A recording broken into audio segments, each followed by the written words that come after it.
कैसे हैं आप सभी लोग? अपने एग्जाम्स की बहुत अच्छे ढंग से तैयारी कर रहे होंगे। सिलेबस हमें मोटे रूप से पहले भी पता ही था, पर फिलहाल DSSB ने ऑफिशियल सिलेबस निकाल दिया है हम सभी के लिए, जहां पे कंप्यूटर का भी डिटेल्ड सिलेबस निकाला है LDC के लिए।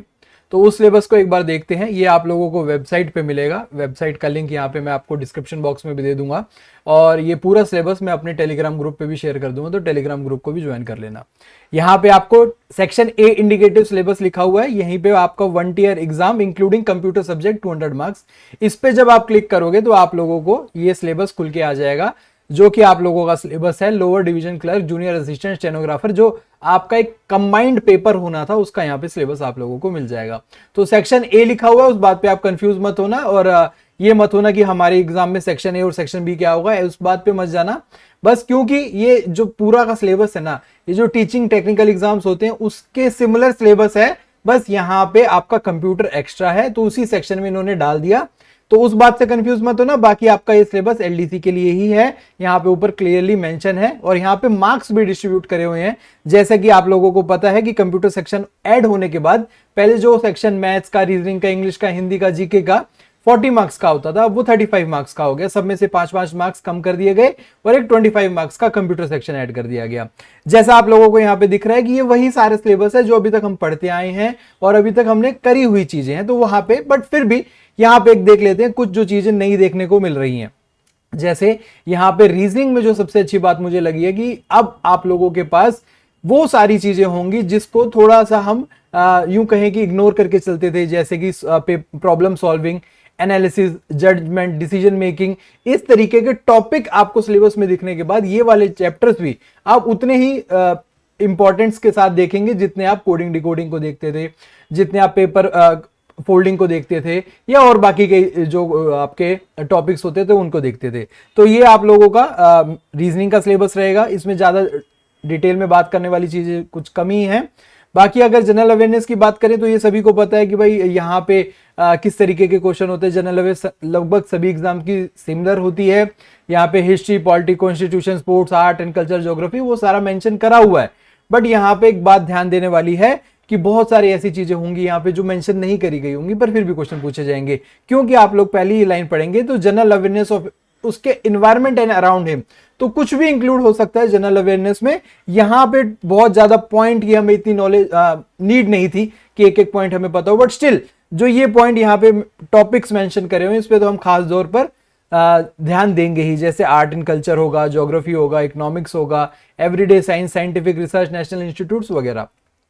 मैथ्स की अगर बात करें तो यहाँ पे जो एक गौर देने वाली बात निकल के आ रही है वो ये है कि मीन मीडियन मोड प्रोबेबिलिटी इन्होंने ऑफिशियली इंक्लूड कर दिया गया है। अभी तक के सिलेबस में प्रोबेबिलिटी, मीन मीडियन मोड कभी भी मेंशन नहीं होता था, यहाँ पे इन्होंने इस बार मेंशन कर दिया है, और इस बार मेंशन करने के साथ यहाँ पे एग्जाम में क्वेश्चंस आने की संभावना भी पहले के मुकाबले ज्यादा हो जाती है।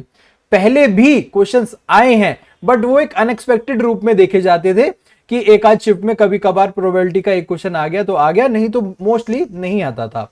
मीन मीडियन मोड के तो रेयरली किसी एक एग्जाम में देखने को मिले या फिर 2 एग्जाम में देखने को मिले, ज्यादा एग्जाम्स में देखने को नहीं मिले, बट यहाँ पे इस बार इन्होंने सिलेबस में मेंशन कर दिया है, तो हम अच्छे से इनकी तैयारी जरूर करेंगे, पढ़ेंगे।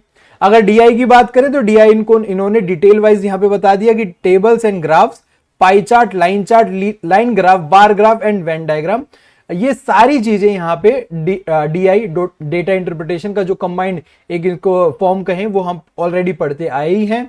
बात अगर करें तो यहाँ पे आप लोगों को पहले भी बताया हुआ है कि एडवांस मैथ्स यहाँ पे नहीं आती है। एडवांस मैथ्स यानी कि जैसे ज्योमेट्री, अलजेब्रा, ट्रिग्नोमेट्री नहीं आती है। सिंपल यहाँ पे एडवांस मैथ्स के नाम पे मेंसुरेशन आता है। मेंसुरेशन दोनों ही फॉर्म में आता है, यानी कि 2D एंड 3D दोनों ही का आता है। 2D का यानी कि एरिया और पेरीमीटर, 3D यानी कि वॉल्यूम।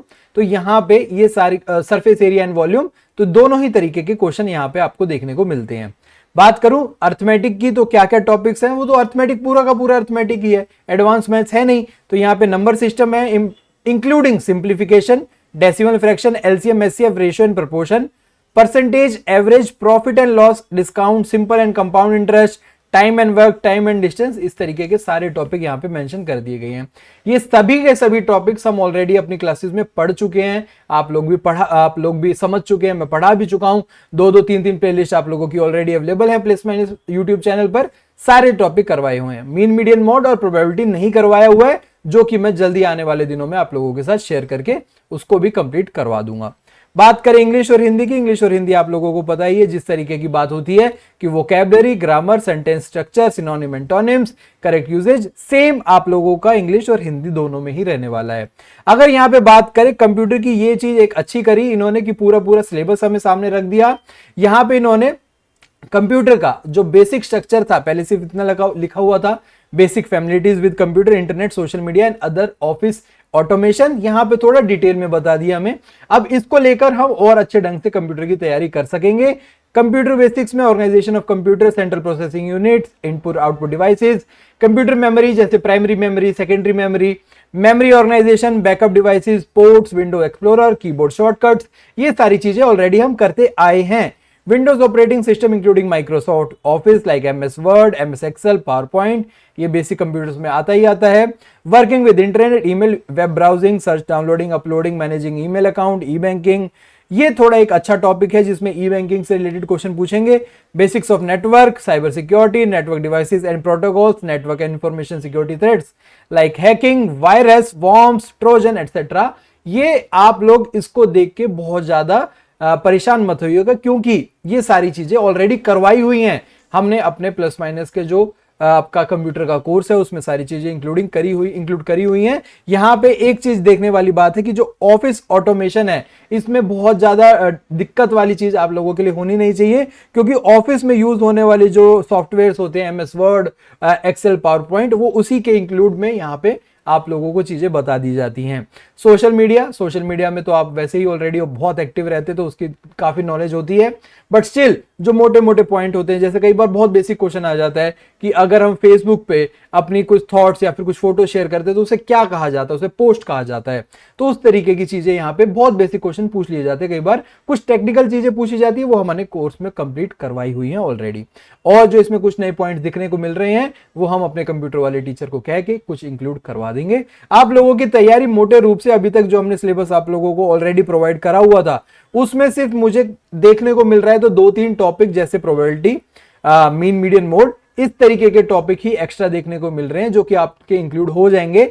अभी अगर एग्जाम डेट की बात करूं तो आप लोग ये मान के चलिए कि जुलाई एंड अगस्त, जुलाई में नहीं होगा, अगस्त एंड सितंबर। जुलाई में क्यों नहीं होगा? जुलाई का शेड्यूल ऑलरेडी आउट हो चुका है, इसलिए जुलाई में चांस नहीं है। अगस्त स्टार्टिंग एंड सितंबर तक के एग्जाम खींचने के चांस हैं आप लोगों के। तो अभी आप लोगों के पास जून का आधा महीना और जुलाई का पूरा 1 महीना, तो मैं आप लोगों के लिए एक 45 डेज वर्किंग स्ट्रेटजी लेके आऊंगा जिसमें मैं आप लोगों को बताऊंगा कि अगले 45 से 60 दिनों के बीच में क्या मोटे रूप से आप लोगों को करना चाहिए। तो इस वीडियो का भी इंतजार करिए आप लोग, जल्द ही आप लोगों को कल तक आप लोगों को वो वीडियो देखने को मिल जाएगी। तो ये सिलेबस आप लोगों को वेबसाइट पे मिल जाएगा और हमारे टेलीग्राम ग्रुप पर मिल जाएगा, हमारी वेबसाइट पर भी मिल जाएगा। तो इस सिलेबस को एक बार डाउनलोड कर लो, हो सके तो प्रिंट आउट निकलवा लो और एक एक टॉपिक को टिक करते चलो कि ये सारी चीजें हमने पढ़ ली हैं, ये कर लिया है, इसका अब हमें रिविजन शुरू करना है। तो आप लोगों को मोटे रूप से सारी चीजें आप लोगों को एग्जाम से पहले क्लियर हो जाएंगी, रिवीजन भी हो जाएगी। चलिए फिर मुलाकात होगी आपसे एक नई वीडियो में, तब तक के लिए अपना ध्यान रखें, मुस्कुराते रहे, पढ़ते रहिए। नमस्ते।